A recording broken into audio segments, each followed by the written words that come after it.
Okay, thank you very much for joining us back. I'm Jed from GDK Veneering. I'm now going to show you the Daimler glove box door that we flattered earlier on in one of the other videos. Now this is going to get a little bit noisy. I will only do it quick so you're not going to get bored with me polishing this, but I will show you the results.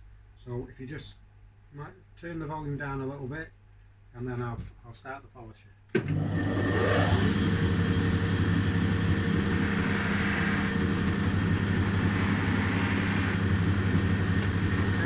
Start to polish. I've got hard wax, soft wax. I'll show you in a couple of seconds. So that's what the glove box door looks like at the moment, all done.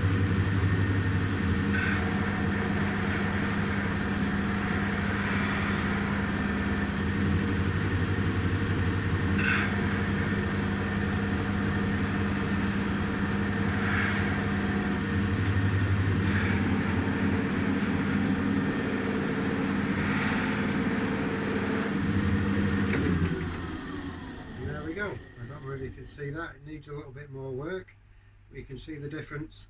That side's polished and this side isn't. So a little bit more work on the front and on the back and all that will be finished. So thank you very much for watching. Please click like and share and keep following us. Thank you very much.